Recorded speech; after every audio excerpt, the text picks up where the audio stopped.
Ayez soif d'aimer votre Seigneur. Le grand Seigneur Jésus-Christ, votre Sauveur, il vous a tant aimé. Il vous a honoré à travers son sacrifice sous la croix pour nous accorder la grâce du salut. Ayez soif de la vie éternelle. Valorisez la vie éternelle. Valorisez la vie éternelle. Car le grand Seigneur Jésus-Christ, il vous aime. Il vous aime. Il vous aime. Vous êtes des âmes très précieuses. Vous êtes les âmes très précieuses. Pense à la vie éternelle. Pense à la vie éternelle. Pense à la vie éternelle. Cherche à la face de l'Éternel Dieu Tout-Puissant. Cherche à la face de l'Éternel Dieu Tout-Puissant. Cherche à la face de l'Éternel Dieu Tout-Puissant. Cherche à la face de l'Éternel Dieu Tout-Puissant. Le Seigneur Jésus vous aime. Il vous aime plus que toute autre chose. Il vous aime, le Seigneur Jésus-Christ.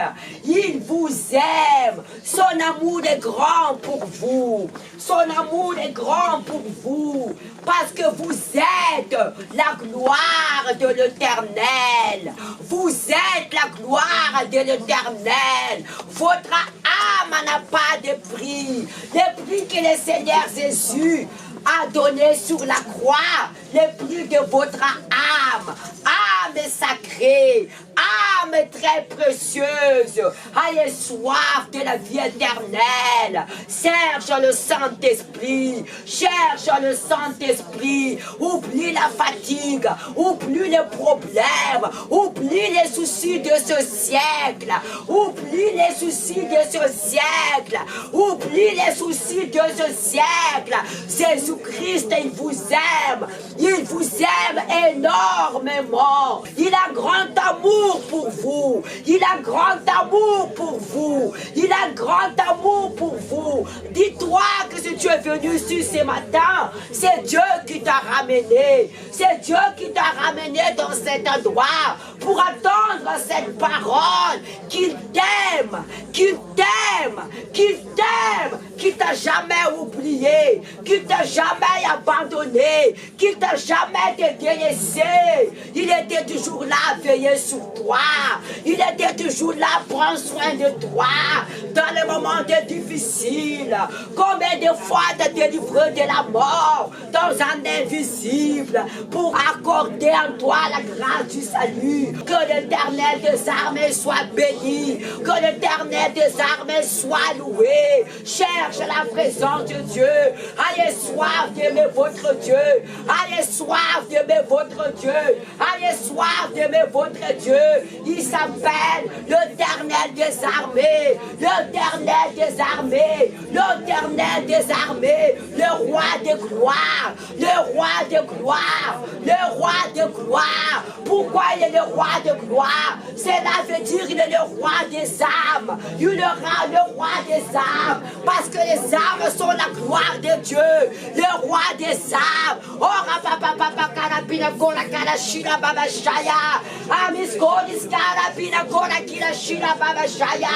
Oh, que l'Éternel des armées soit béni. Oh, que l'Éternel des armées soit loué. Qu'Adonai soit béni. Qu'Adonai soit béni. Qu'Adonai soit loué. Cherche la présence de Dieu. Ayez soif de la vie éternelle. Aimez votre Dieu. Aimez votre grand roi. Aimez votre grand sauveur. Aimez votre grand roi. Aimez votre grand sauveur. Aimez votre grand roi. Jésus, je t'aime. Dites-lui que vous l'aimez. Ouvre la bouche. Ouvre la bouche. Ne restez pas la bouche fermée devant la présence de Dieu. Il t'a créé pour sa gloire. Il a créé toutes choses pour montrer sa gloire. Il t'a créé pour que tu puisses montrer sa gloire. Alors exprime-toi devant lui. Ouvre la bouche. Il est ici en esprit, en vérité. Il a dit 2 ou 3 réunis en mon nom, je serai parmi vous. Alors cherche le Saint-Esprit. Allez, droit d'aimer votre Dieu. Oh, Shamakarabina Kora Baba Kamdana Basima Kora Bina Kora Karajaya. Oh, l'Éternel des armées, le roi de gloire, le roi de gloire. La gloire pour toi, Père, ce sont les âmes. La gloire pour toi, Père, ce sont les âmes. N'arrêtez pas à chercher Dieu, même si je m'arrête. Le salut individuel. Vous êtes venus sur ce matin pour chercher la face de l'Éternel des armées, votre Dieu et votre grand roi, le sauveur de l'humanité, Jésus-Christ de Nazareth.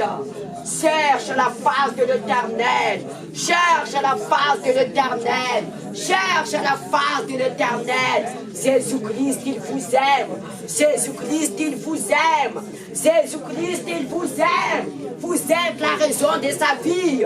Vous êtes la raison de sa vie.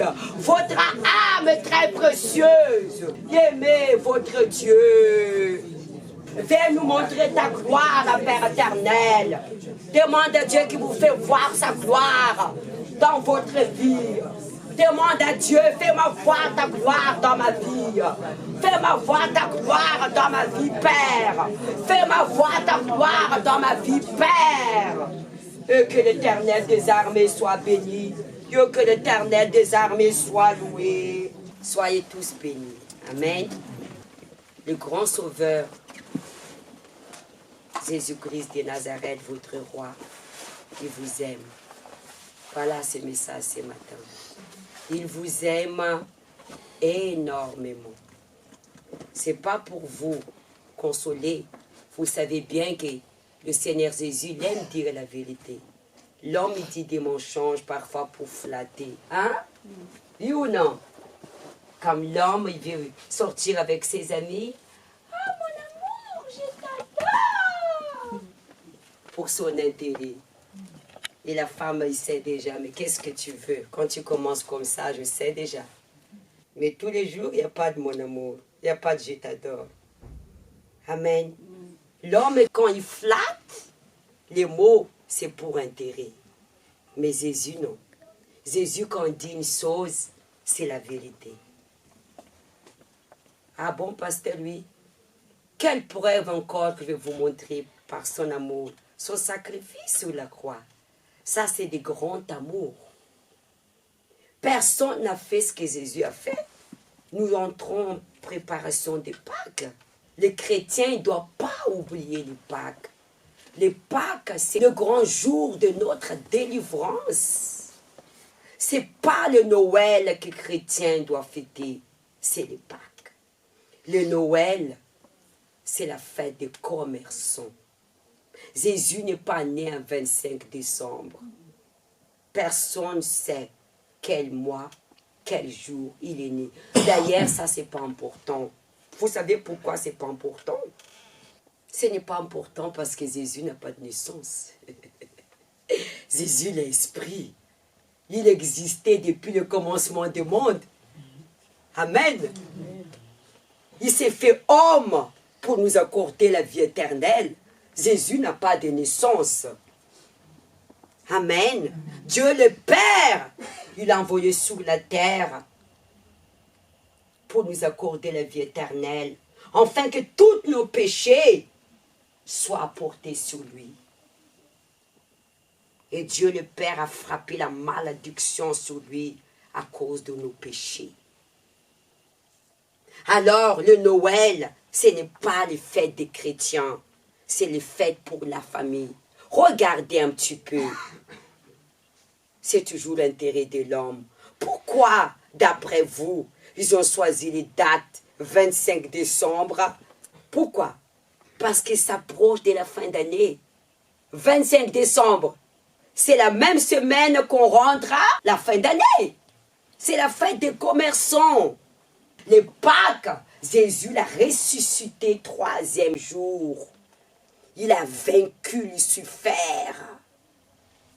Il a descendu à l'inférieur. La Bible dit qu'il a évangélisé ceux qui sont captifs à l'enfer. Et il a remonté au ciel. Il a vaincu Satan sur la croix. Notre Seigneur Sauveur Jésus-Christ, c'est un grand guerrier. Comment il a vaincu Satan? À travers l'humilité.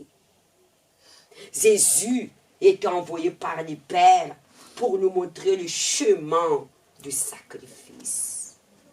Jésus l'a dit, je suis le chemin et la vérité. Nul ne va au Père, ne passe pas par lui. C'est-à-dire, si tu veux hériter la vie éternelle, tu dois prendre ta croix et suis-moi. Le chemin de la croix, c'est le chemin du sacrifice. Renonce à ta volonté, meurs de ta chair, si tu veux hériter la vie éternelle. Pas mourir physiquement comme Jésus qu'on a crucifié, mais dans le sens spirituel. Renonce à notre volonté pour recevoir la grâce du salut. Satan a essayé tout fait pour que Jésus-Christ de Nazareth, notre Sauveur, n'allait pas jusqu'au bout, pour provoquer la chair de Jésus. Malgré qu'il était sur la croix, on vient encore la provoquer pour que Jésus y réagisse en dernière minute, pour que son sacrifice ne soit pas parfait. Satan l'a provoqué jusqu'en dernière minute. Il y avait deux voleurs qui étaient là. Jésus était au milieu. Qu'est-ce qu'il a dit l'autre? Si tu es fils de Dieu, descends-toi sur la croix. C'est pas la provocation de Satan, ça? Quel était le but de Satan? D'empêcher Jésus de sacrifier? Non! D'empêcher Jésus d'offrir une offrande parfaite. Jésus était une offrande sacrée, parfaite pour Dieu. Jésus-Christ a tout subi. Jésus, il y avait un problème dans la famille. Ses frères ne croyaient pas en lui, malgré qu'ils ont fait des temps de miracles. Il était rejeté par les hommes. Jésus-Christ avait un problème de payer son impôt. Jésus était célibataire. Satan l'avait tenté avec des femmes. Mais il a renoncé à sa vie sentimentale pour nous sanctifier. Il est venu tant qu'homme. Dis-moi, il n'avait pas le droit d'être marié? Si, c'est pas un péché. Il y a des prophètes qui se marient. Moïse s'est bien marié. Ça, c'est le choix de Paul, dire que je ne vais pas me marier. Le mariage, ça vient de Dieu. Le mariage, c'est un aliment de Dieu. Qui a créé Adam? Dieu. Et Dieu a dit qu'il n'est pas bon l'homme qui soit seul. Et pourquoi nous devons s'abandonner totalement à Jésus? Jésus d'abord a quitté son royaume. Il a renoncé à sa propre vie pour établir une alliance avec nous. En quelque sorte, pour se marier avec nous à travers le sang de l'alliance. Le sang, c'est la vie. Nous devons aussi s'abandonner totalement à lui. Il s'est sanctifié lui-même pour qu'on soit sanctifié, afin que nous puissions être un avec lui. Normalement, celui qui convainc que Jésus ne doit pas vivre dans le péché. Mais bon, nous sommes nés déjà pécheresses. Mais notre Dieu, c'est un Dieu de grand miséricorde de Dieu. Mais on doit veiller tous les jours. Amen.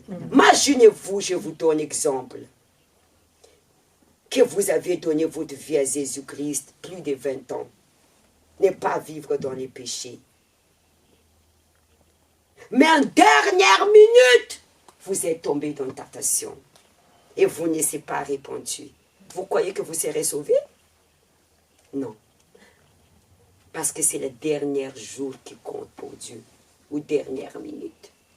Toutes des années que tu as marché avec Dieu sera effacé, oublié. C'est pourquoi qu'il est un Dieu de miséricorde de Dieu. Tous les jours, il nous donne l'opportunité de se repentir. Et le pardon, c'est très important.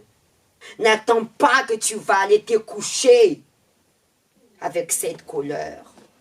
Qui t'a dit que tu vas te réveiller? Avant d'aller dormir, réfléchis à qui tu as eu un conflit. Où est-ce qu'il y a une situation qui t'a affligé ton cœur? Mets-toi à genoux, demande pardon. Ou que tu as péché contre Dieu. Nous péchons tous les jours. Jésus dit que le feu que tu regardes à la femme, tu as déjà commis péché adultère. C'est-à-dire, tu n'as même pas besoin de commettre l'acte. Il a dit dans sa parole, si ton œil gauche n'est pas bon, il faut l'enlever. Pourquoi il faut l'enlever? Parce que ça va souiller tout le reste. Si ton bras droit n'est pas bon, il faut la couper. Ça va souiller tout le reste. Si cette bras qui n'arrête pas de voler, il faut la couper. C'est pas à cause d'un bras qui va m'amener l'enfer. C'est pourquoi nous devons veiller tous les jours. Le Seigneur Jésus dit, je viendrai comme un grand voleur. Tu ne sais pas les jours ou l'heure. Il nous donne l'opportunité tous les jours. Avant de dormir, Seigneur, pardonne-moi si j'ai péché contre toi dans ma pensée, dans mon attitude, dans mon comportement. Parce que même si tu dis que tu n'as rien fait, peut-être nous avons péché dans la pensée. Peut-être nous avons jugé quelqu'un dans notre pensée. Ou nous avons critiqué. Demande tous les jours pardon à Dieu et de se mettre à genoux. Jésus dit dans sa parole, nous devons être irréprochables. Personne n'est parfait. Vous ne pouvez pas pleurer tout le monde. Mais nous devrons être justes. Alors, baissez la tête et dites le Seigneur qui vous parle. Père éternel, nous te demandons, tu nous accordes à nous ta révélation de ta parole. Quand le Seigneur Jésus-Christ fut tenté dans le désert, pendant 40 jours, et Satan, démon misérable, a tenté avec ses pains. Et il a dit, nous ne mangerons pas seulement les pains, mais toute la parole qui sort de la bouche de l'Éternel. C'est ça, Seigneur, que notre pain quotidien. Et chaque jour, tu sais ce que nous avons besoin. Amen. Vous vous souvenez ce que votre Seigneur a passé dans le désert? Le pain présente tout ce que nous avons besoin. Quand le Seigneur Jésus a fait couler son jeûne, qu'est-ce qu'il avait besoin? Manger. Lucifer, Satan, démon misérable, il ne va pas tenter un chrétien qui est dans la foi. Il va toujours tenter un chrétien qui n'est plus dans la foi. Parce que quand nous ne sommes plus dans la foi, nous sommes affaiblis. C'est pourquoi vous devrez garder votre foi plus précieux que de toutes choses. Il est impossible d'être agréable à Dieu sans la foi. C'est la foi qui est agréable à Dieu. Personne n'a vu Dieu. Dieu est la foi. Le monde est fait par la foi. La foi vient de ce qu'on attend et de ce qu'on attend vient de la parole de Dieu. La foi, c'est comme un lot. Vous ouvrez le robinet, vous voyez l'eau qui coule. Mais vous ne pouvez pas toucher. Vous touchez, mais vous ne pouvez pas saisir. C'est ça, la foi. Tu ne peux pas le toucher, mais tu vois ses œuvres. Et cette foi se réfère à la parole de Dieu. Et la parole de Dieu se réfère à l'eau. Parce que c'est la parole qui nous lave, qui nous guérit, qui nous délivre. Venez boire la vie éternelle. Si nous ne buvons pas la parole de Dieu, si nous sommes là, n'a pas avoir soif cette parole, nous ne pouvons pas être rassasiés. Quand une personne a vraiment soif, est-ce qu'elle attend encore de prendre un verre de verser? Comment elle va faire? Tout de suite.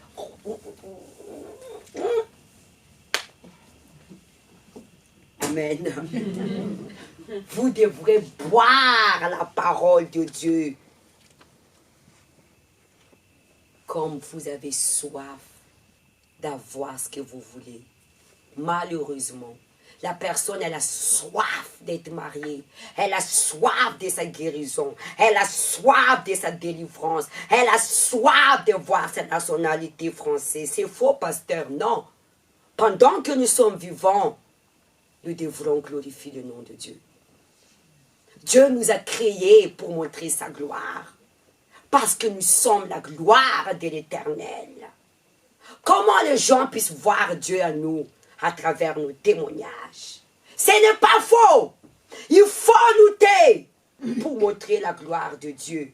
Mais toute chose, c'est éphémère. Tout passe. Vous achetez un vêtement aujourd'hui tout neuf, demain ces vêtements vont user.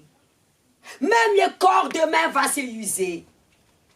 Il y a des gens, le corps il commence à user, il commence à faire les botox. Tout passe. Quand Jésus a dit à ses disciples, les disciples posaient des questions. Regardez Jésus, les belles constructions. Jésus dit, il n'y a rien qui va rester. Tout passe. Mais Jésus dit, ma parole ne passera jamais. En quelque sorte, Jésus parle en parabole.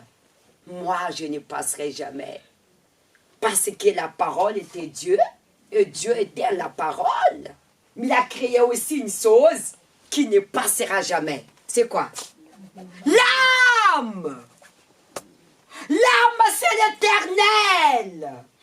L'âme ne passera jamais! L'âme, c'est la gloire de Dieu. C'est pourquoi vous devrez se valoriser, peuple de Dieu. Vous êtes la gloire de l'Éternel. Souvenez-vous, le grand leader que Dieu a utilisé, Moïse. Quand il a rencontré Dieu dans la montagne, le peuple ne peut pas voir sa face. On voyait la gloire de Dieu sur lui. La personne, la gloire de Dieu pour elle, c'est la voiture, la maison, hein, le mari, le voyage. Mais on voit le visage abattu, triste. La gloire de Dieu, savoir la présence de Dieu en vous à travers le Saint-Esprit. La gloire de Dieu, c'est dans le mariage. La première miracle que Jésus a fait, c'est dans le mariage. Ce mariage se réfère à son alliance avec vous. Et la gloire de Dieu se manifeste. Pourquoi? Parce que Jésus a fait un grand miracle de l'eau à changer en vin. La vie de la personne change de l'eau en vin. La transformation quand elles reçoivent le Saint-Esprit. Et quand vous êtes baptisés du Saint-Esprit, vous devenez la gloire de Dieu. Parce que vous êtes un avec lui. Amen. Amen. Tout passe. Mais vous ne passerez jamais. Vous vivez l'éternité. Bon, tout dépend de chacun de nous. Quand la personne, elle vit pour Dieu, elle est la gloire de Dieu. Mais quand elle vit pour Satan, vivre dans les péchés, elle est la gloire de Lucifer. Elle va vivre son âme l'éternité d'enfer.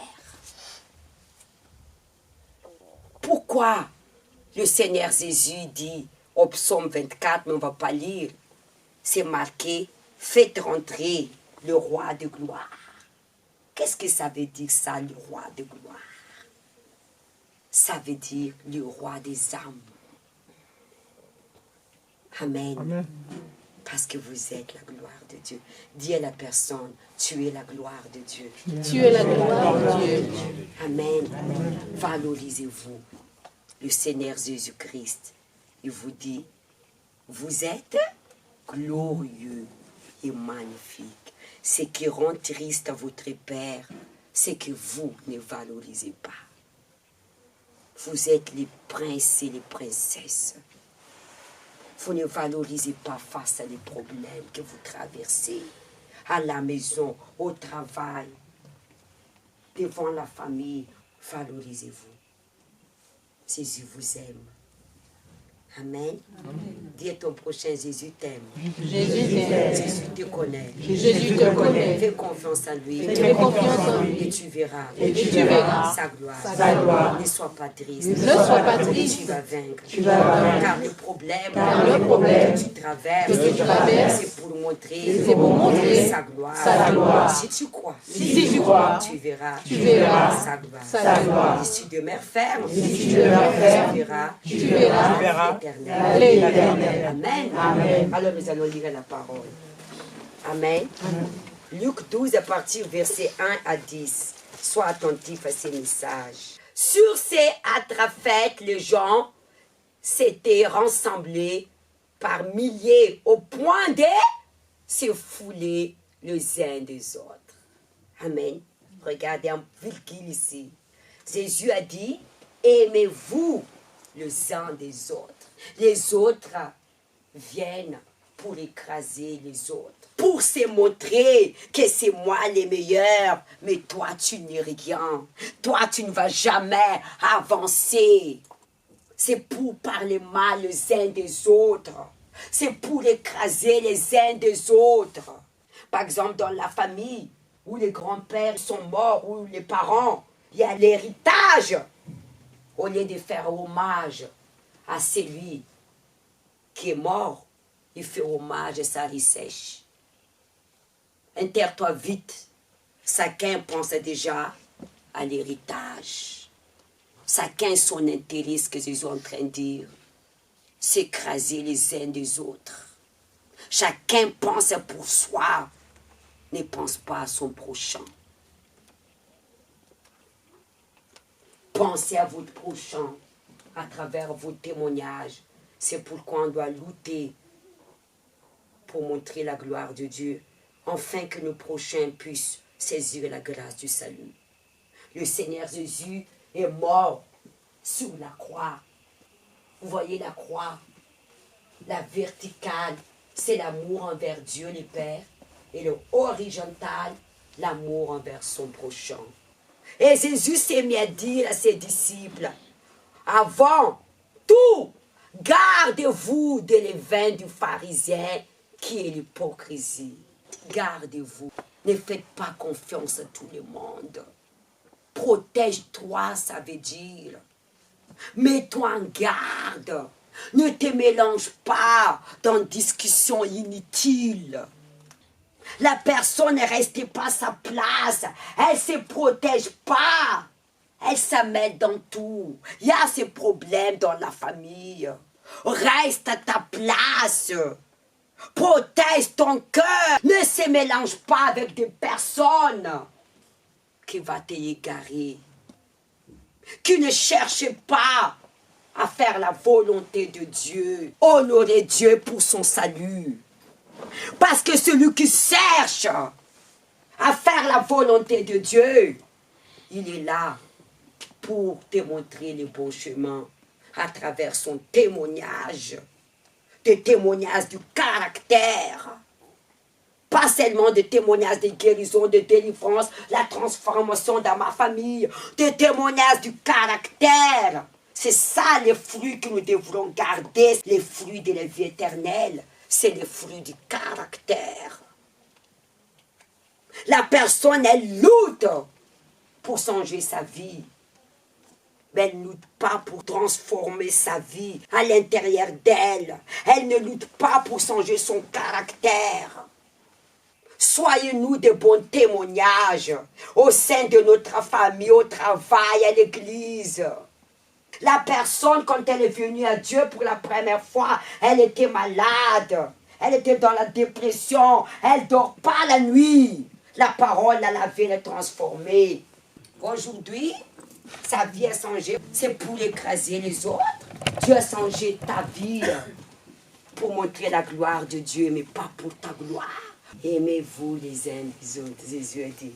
Ainsi vous serez mes disciples. Gardez-vous. Jésus nous a mis en garde de se protéger. Pas avoir la méfiance. Gardez-vous. Dans le sens, ne faites confiance à personne. Sinon, vous allez souffrir. La personne qui vous devrez se confier, c'est qui? À Jésus. Même pasteur entend non. Parce que l'homme est faillible. Maudit l'homme qui confie à l'homme. Maudit l'homme qui se confie à toi d'abord, aux hommes. Il n'a rien de caché qui ne doivent être découverts, ni des secrets qui ne doivent être connus. C'est pourquoi tout ce que vous aurez dit dans les ténèbres sera entendu dans la lumière, et que vous saurez dit à l'oreille dans les chambres sera prêché sur le toit. Tout ce que vous faites en cachette, trop tard, va se révéler. Qu'est-ce que le message de Jésus ici? Soyez dans la vérité. Jésus-Christ s'adressait aux levains scribes, l'hypocrisie, parce qu'il faisait les choses en cachette. Il vivait l'apparence. Méfiez-vous de l'apparence des hommes. Avec des grands sourires. Qu'est-ce que Jésus a dit à Judas? C'est avec un baiser que tu trahis? Votre ennemi, c'est celle qui est très proche de vous. Souvenez-vous, histoire de Joseph. Qui a vendu Joseph? Ses propres frères. Qui n'a pas cru en Jésus? Ses frères. Il faut faire très attention. Dieu seul, il connaît la pensée de l'homme et le cœur de l'homme. Nul connaît le cœur, Dieu, il a dit. Si ce n'est pas Dieu. Le cœur est tortueux. Souvenez-vous, Caïn, à cause de sa jalousie, a tué Abel. Parce que Dieu n'était pas favorable à son offrande. Est-ce que c'est l'offrande de Caïn qui n'était pas bon, son attention? Abel a fait paître les brebis. C'est normal qu'Abel présentait des moutons. Abel ne peut pas fournir des fruits. Caïn, oui, parce qu'il cultivait la terre. Il a présenté les fruits de la terre. C'est pas ses offrandes qui n'est pas bon. Pourquoi quand Dieu était favorable à l'offrande d'Abel, pourquoi le visage de Caïn a changé? Vous savez, comment on sait que votre frère et sœur jalousent de vous quand votre vie change? Ma sœur, je t'aime. Dieu te bénisse. Mais le jour où Dieu te bénit vraiment, t'es sûr que ça vient de Dieu? Tout ça, le diable aussi donne. Maintenant, c'est le diable. Tu vas voir la réaction de quelqu'un quand ta vie change. La personne qui dit que ta meilleure copine, que tu peux compter sur moi. Mon meilleur ami, c'est Jésus-Christ de Nazareth. Amen. Pourquoi son visage était abattu? Parce qu'il était déjà jalouse d'Abel. Et c'est le front d'Abel qui a révélé ce qu'est l'intérieur de lui. Et Dieu a dit, les péchés couchent à ta porte, domine-le. Il n'a pas dominé, il a ouvert la porte au diable jusqu'à tuer son frère. Et qui l'a maudit, Caïn? Vagabond, c'est Dieu. Quand vous êtes jaloux contre vos prochains, vous attirez la malédiction vers Dieu. Aime ton prochain comme toi-même. On doit être irréprochable. Si tu aimes ton prochain, dis la vérité, même s'il va être fâché contre toi. Demain, il va te remercier. Nous devons être dans la vérité, c'est-à-dire nous devons être dans la sincérité. Il n'y a rien à cacher, ne doit pas être dévoilé. La véritable amour, c'est d'être dans la sincérité. Je vous dis, à vous qui êtes mes amis, vous voyez, amis, c'est dit tout. Le Seigneur Jésus n'a rien à cacher. Il a tout dit, ce qu'il a pris de son Père. Il nous a traités amis. Ne craignez pas ce qui tue le corps, et qu'après cela, ne peuvent rien faire de plus. Pourquoi les gens, ils sont dans l'hypocrisie? Pour plaire aux hommes. ou ils ont crainte de l'homme. Ils ont peur que l'autre l'abandonne dans le sens, a peur de ne pas être aimé, a besoin de l'attention des autres. C'est pourquoi il y a beaucoup de l'infidélité. Les personnes qui sont comme ça, c'est des personnes qui ne se valorisent pas. Leur amour n'est pas sincère. La véritable amour, c'est la confiance. Elles cherchent l'attention ailleurs. Ne craignez pas ce qui tue le corps. Ne crains pas l'homme. L'homme ne peut rien faire pour toi. Dieu te voit. Ayez la crainte de Dieu. Sois sincère dans ton amour envers ton prochain. Ne sois pas hypocrite. Parce que quand tu es hypocrite, tu as peur de ne pas être aimé. Je vous montrerai qui vous devrez craindre.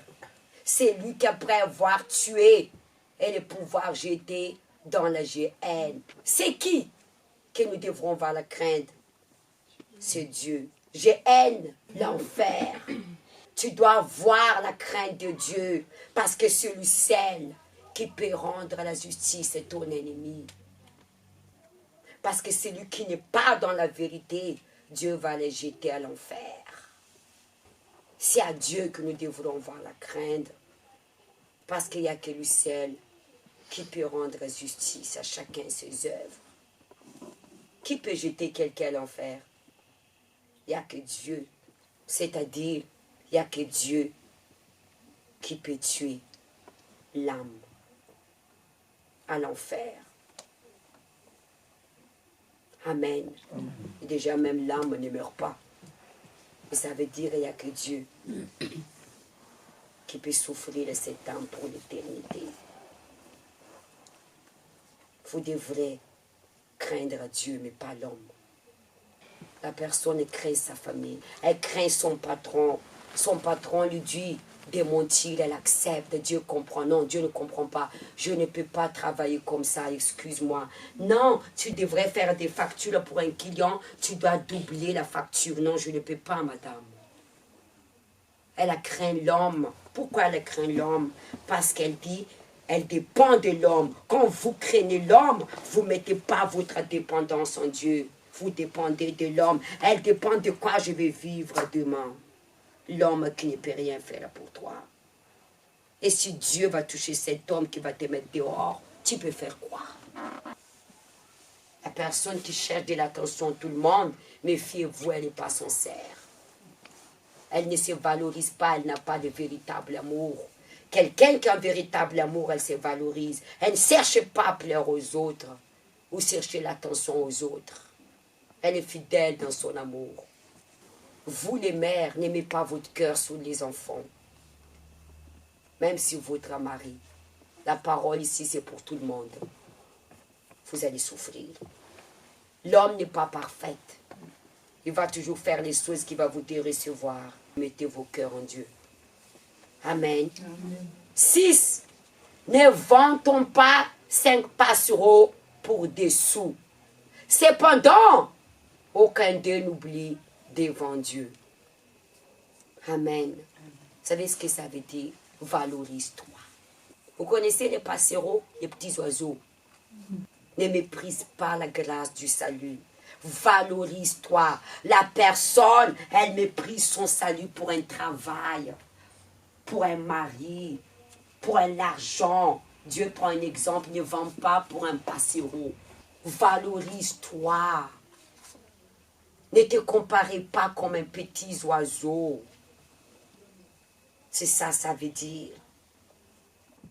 Et même les cheveux de votre tête sont tout comptés. Ne craignez donc point. Vous valez plus beaucoup de passereaux. Je vous l'ai dit, quiconque ne confessera devant les hommes, les fils de l'homme ne confessera aussi devant les anges de Dieu. Quiconque n'est pas dans la vérité, il ne recevrait pas la vie éternelle. Mais celui qui me régnait devant les hommes sera régné devant les anges de Dieu. Celui qui n'est pas dans la vérité. Quand vous n'êtes pas dans la vérité, vous régnez, Jésus. Tu n'hériterais pas la vie éternelle. Et quiconque parle contre le Fils de l'homme, il lui sera pardonné. Celui qui pêche contre lui, il sera pardonné. Mais à celui qui blasphémera contre le Saint-Esprit, il ne sera point pardonné. Celui qui hérite contre Dieu ne sera pas pardonné. Blasphémer, c'est d'hériter contre Dieu. De parler mal, ce qui est de vérité. Le scribe a parlé mal de Jésus, de ce qui est vérité. Vous ne serez pas pardonné. La personne, elle sait qu'elle a tort, mais elle continue à blasphémer Dieu. Elle met la faute sur Dieu au lieu de se repentir. Amen.